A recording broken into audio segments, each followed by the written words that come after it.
What's in the fucking box? Yes, sir. We're officially back at it. This is Boog Nice coming at you with the Bandai Tamashii Nation's S.H.Figuarts PlayStation 4 Spider-Man video game Spider-Man action figure review. Let's do it. This ain't for no scalper. You a scalper? Then fuck out shit. This runs for them real collectors. That's army building and posing figures. Marvel Legends, imports, mini matey, I'm fucking with them. Hype beast, we know about you. Stay buying figs, don't know about it. And a quick look at the side of the package. You can see up at the top it says Gamerverse, and down at the bottom it says S.H.Figuarts. And on the opposite side, more of the same. Again, the S.H.Figuarts logo and Gamerverse down at the bottom. Another picture of the figure. Let's get this bad boy open, see what's what. Alright, here we go. Gamerverse Spider-Man. This is one that I'm super late to the party with. I didn't actually get this figure until maybe last week. You know, I missed it the first time around, and then I was excited about it, but not really excited about it because I had the game, I played the game a couple times. I didn't really get into it, not because it wasn't good, but just because I didn't get into it. I didn't have the time, and you know, I kind of lost interest in trying to pick up this figure. But my man Ant came through in the clutch, said, "Hey Bug, I'm gonna be getting rid of my Spider-Man. I know you wanted it. I barely took it out of the package." And he sent it over to me and gave me a nice little discount. So I said, you know what, let me take a look at this guy real quick, and then I just wanted to mess around with him and get him in the setup. Alright. Straight out of the package, he comes with 2 fists attached. Standard, very small, very thin SHF wrist pegs, so be careful. He's got a set of hands that can double as thumbs up hands, but they are kind of cupped and they have a little opening here where you can thread them with one of his web effects. I believe that's what these will be utilized for. Let's see. So this is pretty interesting. He's got a few different webbing effects. This one is new. I don't think they've included this particular version with the SHF figures before. This is like a straight line here that doesn't have any curvature at either end. So that's how that one looks. But this one seems like it's meant to have him hold this part to look like it's wrapped around his hand, but then you can attach another line like so. So you're able to fit it into the lower and the upper peg holes on the hand. And I think that's a pretty cool addition that they've made to this figure. And then he's got more hands. He's got a set of hands that are open and semi-cupped, and I believe these are the ones that are best suited to hold his cell, which is another accessory that he's packed in with, and I went ahead and put it in his hand already. There is a small little ball peg in the center of each one of these hands that it looks like is there for you to kind of rest the phone on that ball peg. So this is why I assume these are the proper hands for holding a cell phone. And it seems to be snug, so that's cool if you want him to take selfies or pretend like he's talking on the phone or whatever the case may be. These will be the hands that you need. He's got a set of whipping hands in which you can utilize 2 more of his web lines with these.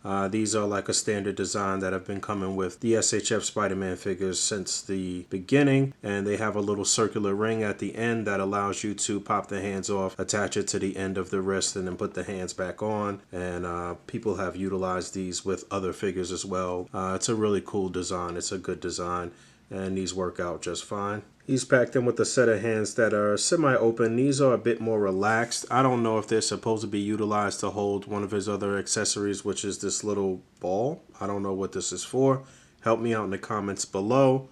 But he has 2 of those balls. Pause. And he's got these 2 sort of relaxed hands. And his final set of hands are a pair that are open with the fingers spread. You know, I always welcome all of the interchangeable hands. Like I always say, they really give the figures character and allow you to kind of relay certain emotions and expressions with just the hands with a mask on. And speaking of expressions, he is packed in with this additional head sculpt that has the eyes open wider. And then he's also packed in with this little device, which I believe is a spider tracker. I think this is used to track or collect data or something like that. Correct me if I'm wrong in the comments below. And if you look on the inner portion of the head that was attached to him out of the package, you can see where the eyes can be poked out here. And then you can add the additional eyes that he's packed in with. Yeah, you can swap these on, which I'm not going to do now, but I just thought I'd show them. There's your options. And there's a look at that neck peg. So some added articulation here. The head attaches here, but there is a hinge joint that allows the head to move really far forward and back. And then the neck moves independently as well. So a lot of articulation in the head and neck region. That's pretty impressive. Really good range of articulation overall. Shoulder is on a ball joint in here. There is a butterfly joint in there as well. Double jointed elbow, swivel and a hinge on the wrist. Upper torso articulation, lower abdomen articulation, added articulation here as the joint will separate there in the back so you can crunch really far forward. And there is a double sort of barbell joint in there at the pelvis that allows for the legs to get up very far and rotate on that joint, rotate at the upper thigh, double jointed knee. You get a hinge on the foot, a swivel, a pivot.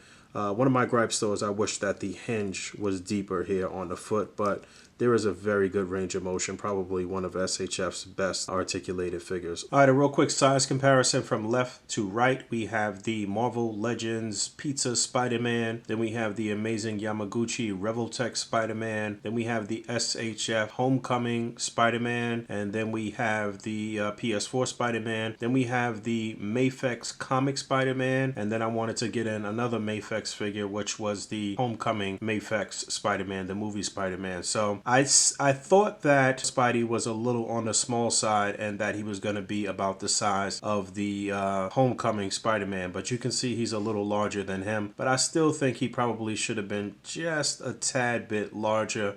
Maybe not the size of the Mafex Spider-Man, but just a little larger. He is still a little on the small side, even for SHF, which is traditionally like what they would call true 6-inch scale, which is more along the lines of like 5.5-inch scale or something like that.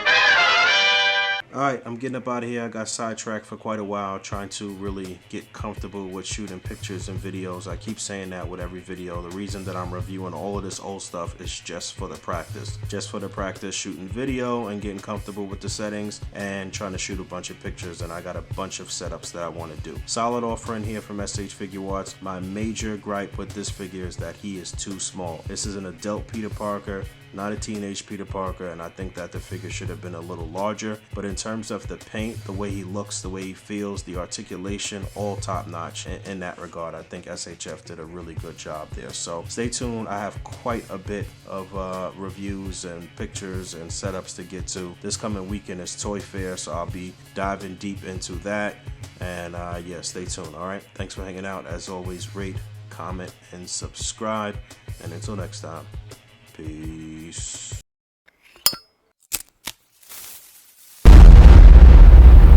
That's crispy.